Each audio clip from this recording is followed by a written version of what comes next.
Hello students, my name is Ajit Pathak and welcome to अर्थशास्त्र school of economics. जैसे कि हम linear programming problem के बारे में पढ़ रहे थे, उसका हमने जो है ग्राफिक मेथड्स किया था लास्ट वीडियो में, जिसमें हमने मैक्सिमाइजेशन और मिनिमाइजेशन की प्रॉब्लम को सॉल्व किया है। तो आज हम नेक्स्ट करने जा रहे हैं उसके आगे का। तो उसको शुरू करने से पहले जिन स्टूडेंट्स ने मेरे चैनल को सब्सक्राइब नहीं किया है वो सब्सक्राइब कर लें और बेल आइकन को ऑन कर लें, ताकि मेरी कोई भी नई वीडियो हो उसकी नोटिफिकेशन आपको मिल जाए। तो चलिए स्टार्ट करते हैं। जैसे कि हमने जो पिछली प्रॉब्लम्स की थी, उन सब प्रॉब्लम्स में जो था हमें एक स्पेसिफिक सोल्यूशन निकलता नज़र आ रहा था।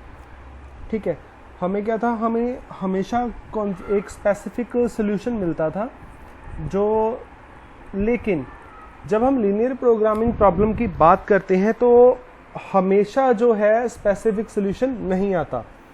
तो आज हम बात करेंगे अनबाउंडेड सोल्यूशन की। किसकी बात करेंगे? Unbounded solution. जो ये अनबाउंडेड सोल्यूशन है, ये जनरली मतलब ये जो है ये अकर होता है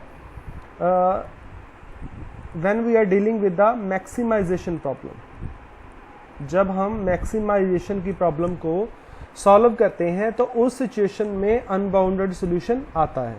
ठीक है, तो ये जो अनबाउंडेड सोल्यूशन है, तो ये इसका कैसे पता चलता है, इसको कैसे सॉल्व किया जाता है, हम उसके बारे में अब जो है आगे डिस्कशन करेंगे।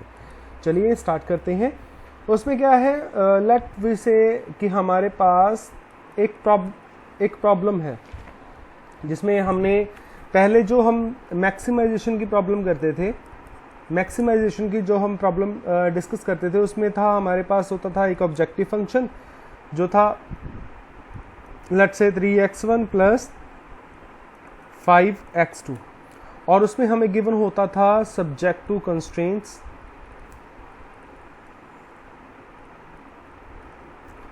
कंस्ट्रेंट्स गिवन होते थे।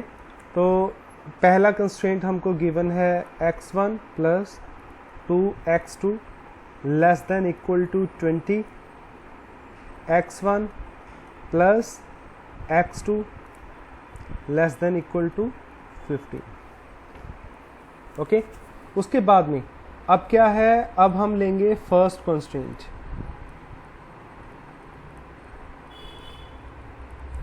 पहले मैं आपको समझाने के लिए पहले अनइक्वलाइज प्रॉब्लम लेता था। यहाँ पे ये अनइक्वालिटी है ना, मतलब क्या है, यहाँ पे इक्वालिटी नहीं है, यहाँ पे लेस देन का साइन है, कहीं पे ग्रेटर देन का साइन मिल जाता है हमको। तो इसको हम इक्वेशन फॉर्म में चेंज करने के लिए इसकी जगह के ऊपर इक्वल साइन लगा लेंगे। पहले आपको समझाने के लिए पिछली वीडियोस में इनको नहीं हटाता था मैं, एट द एंड क्या था, इनको अलग हटा के इनको इक्वल फॉर्म में कन्वर्ट कर देता था। अब हम इस वीडियो में हम सीधा ही करेंगे, मतलब x1 इसको हम इक्वेशन फॉर्म में कन्वर्ट कर लेते हैं, x2 इक्वल टू 20। ओके, अब यहाँ पे हम सबसे पहले क्या करते थे, यहाँ पे हम पुट करते हैं, जब x1 हमारे पास 0 है तो x2 क्या होगा, 2x2 इज इक्वल टू 20 रह गया। Then x2 is equal to 20 upon 2 क्या आ गया, 10। ओके, उसके बाद में ये तो आ गया, जब x 0 है तो x1 हमारे पास क्या है, 10। और उसके बाद में जब x2 0 पुट करते हैं तो क्या आता है, x2 0 है तो क्या आ जाएगा, x1 plus 2 into 0 equal to 20। Then ये तो 0 हो गया, x1 इक्वल टू 20 आ गया, मतलब हमारे पास सेकंड केस क्या आता है, 20 0 का। x1 क्या है, 20 है, और x2 क्या है, 0। ओके, इसको अगर हम ग्राफिकली रिप्रेजेंट करें तो क्या बनेगा,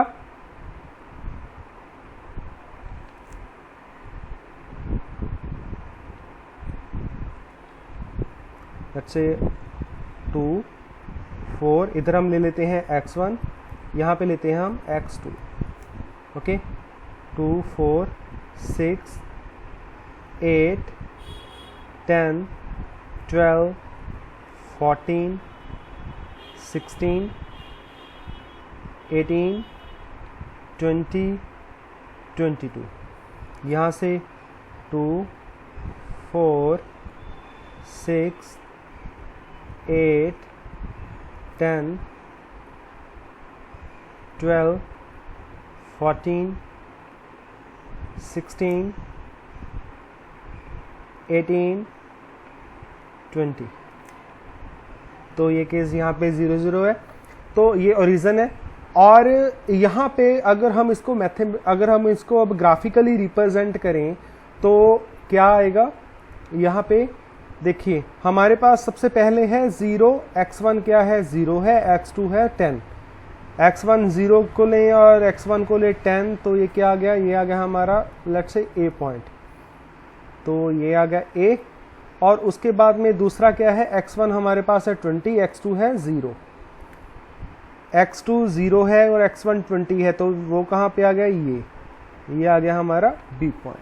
अगर इनको हम दोनों को ज्वाइंट कर दें तो ये वाली सिचुएशन आ गई। तो इसमें हमको क्या है गिवन, लेस देन का साइन है ना, तो लेस देन का साइन है तो इसका क्या आएगा, नीचे वाला पोर्शन आ जाएगा, ये वाला, ओके। उसके बाद में हम जब सेकंड लेते हैं, अब हम लेते हैं सेकंड कंस्ट्रेंट। सेकंड कंस्ट्रेंट क्या है, x1 plus x2 is equal to 15। इसको अनइक्वलाइज से इक्वलाइज में कन्वर्ट कर लिया, 15 आ गया।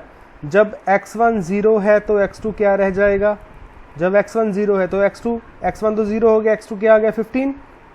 जब x2 0 है तो x1 क्या आ गया 15। मतलब क्या केस बन गए, 0 15 15 0, ठीक है। तो अब इसको क्या करेंगे, अब इसको अगर हम ग्राफिकली रिप्रेजेंट करते हैं तो क्या आएगा, देखिए यहाँ पे 15 है, 14 और 16 के बीच में 15 आएगा। तो अब ये क्या है, ये बन गया C। और अब हमारे पास क्या है 0 15 ये आ गया। और दूसरा क्या है, जब x1 15 है और x2 0 है तो वो कहाँ पे आएगा, 14 16 के बीच में, यहाँ पे ये वाला है हमारा D पॉइंट, ठीक है। तो यहाँ पे क्या है, यहाँ पे है 0 15 और यहाँ पे है 15 0। इन दोनों को हम ज्वाइंट कर लेते हैं। जब हमने इसको थोड़ा सा इस तरफ, ओके, जब हमने इसको ज्वाइंट कर लिया तो क्या आ गया, ये वाला रीजन आ गया, इसका नीचे वाला, बिकॉज यहाँ पे भी लेस देन है, मतलब इसके नीचे वाला आ गया, ठीक है। तो अब हमारे पास जो फिजिबल रीजन कौन सा होएगा, मैंने आपको बताया था फिजिबल रीजन वो वाला होता है जिसमें क्या होता है,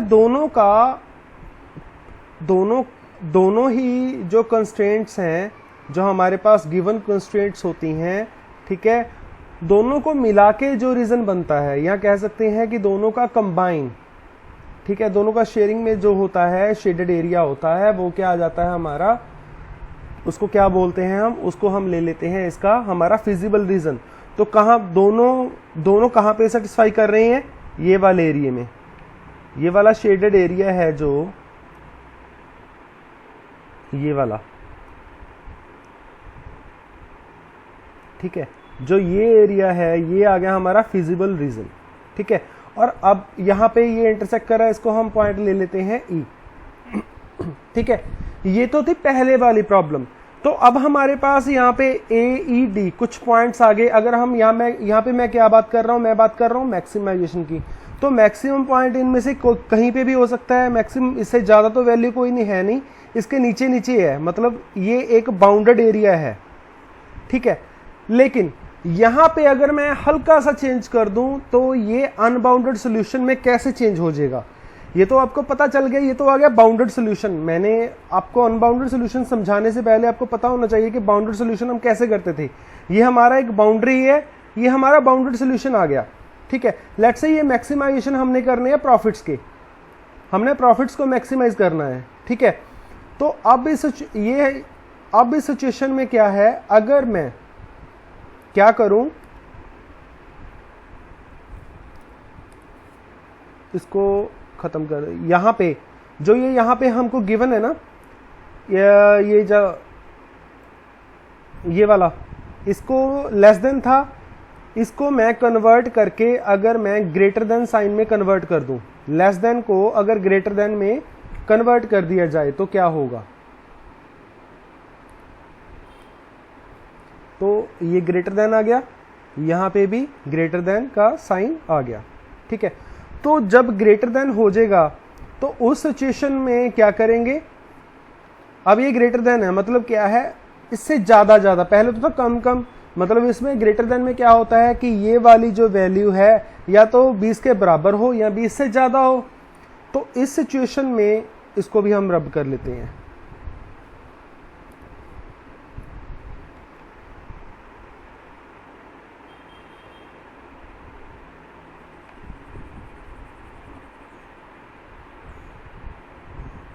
ताकि आपको ये चीज अच्छे से समझ, यहाँ पे जब हम ग्रेटर देन का साइन लेते हैं तो उसमें क्या होता है, ग्रेटर देन में होता है हम ऊपर वाला एरिया लेते हैं, मतलब उससे ज्यादा ज्यादा वाला, ठीक है। हम कौन सा लेते हैं, हम लेते हैं ज्यादा ज्यादा वाला केस। तो ज्यादा ज्यादा वाला कैसे होगा, अब जरा ध्यान से समझिए। तो सबसे पहले हमने लिया था, कौन सा लिया था, 0, 10 और 20, 0, 0, 10 और 20, 0 वाला ये केस है, यही है आपका, ठीक है। तो अब इस सिचुएशन में क्या होगा, यहां पे है हमारे पास ग्रेटर देन साइन, मतलब क्या है कि जो हमको गिवन है, ये कंस्ट्रेंट है, इसमें जो वैल्यूज है मतलब इससे ज्यादा ज्यादा होना चाहिए, ठीक है।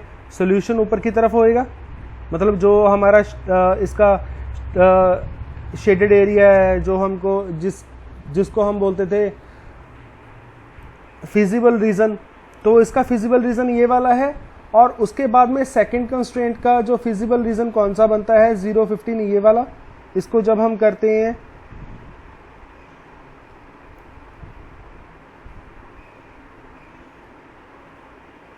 ये, तो ये वाला कौन सा बन गया, ये, ठीक है, ये वाला, ये सारा। तो यहां पे हमारे पास जो फिजिबल रीजन आता है वो आता है ये, इसको ये वाला हमारे पास क्या आता है, फिजिबल रीजन आता है, जहां पे जो हमारा ये कॉमन है, ठीक है, दोनों का। लेकिन यहां पे प्रॉब्लम क्या है, यहां पे है मैक्सिमाइजेशन। हमने मैक्सिमाइजेशन पता करनी है, प्रॉफिट्स को मैक्सिमाइज करना है।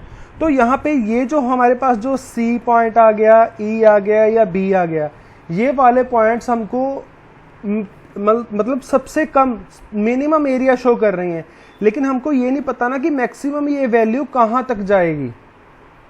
मैक्सिमम वैल्यू को तो हमको हमारे पास पता ही नहीं है कि कितना जाएगी, ये इनफाइनाइट तक जा सकती है। तो इसलिए इस सोल्यूशन को हम क्या बोलेंगे, अनबाउंडेड सोल्यूशन बोलेंगे। अनबाउंडेड सोल्यूशन क्या है, मतलब जिसकी कोई बाउंड्री ही नहीं है, मतलब ये अनलिमिटेड जा रहा है, ये इनफाइनाइट जा रहा है। इसकी अब अगर हम बात करें प्रॉफिट्स को मैक्सिमाइज करने की, अगर मैं यहाँ पे बात करूँ कि ठीक है जी हमने क्योंकि यहाँ पे हमको एक स्पेसिफिक वैल्यू चाहिए, लेकिन यहाँ पे हमारे पास कोई वैसा स्पेसिफिक पॉइंट तो आ ही नहीं रहा जो हमको स्पेसिफिक मैक्सिमाइजेशन वैल्यू हमको दे दे। तो उस सिचुएशन में अगर हम बात करें, इनमें से अगर हम कुछ भी ले तो प्रॉफिट्स, इसका मतलब क्या है कि प्रॉफिट्स तो अनलिमिटेड है, जो कि रियल लाइफ में ये चीज़ तो पॉसिबिलिटी है ही नहीं ना कि हमारे प्रॉफिट्स अनलिमिटेड हो जाएं, ठीक है, मतलब इनफाइनाइट प्रॉफिट्स हो जाएं, ये तो कमाल ही हो जाएगी कि अगर इनफाइनाइट प्रॉफिट्स हो जाएं।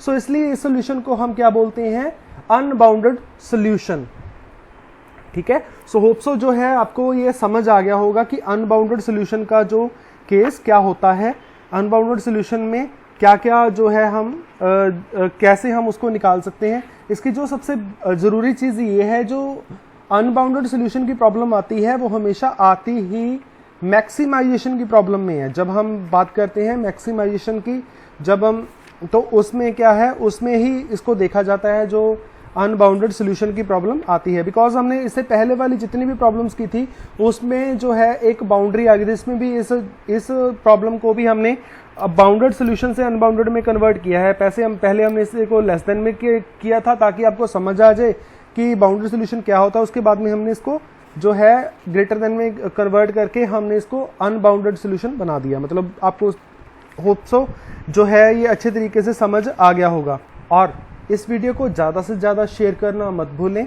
Thank you so much, have a good day, stay home, stay safe.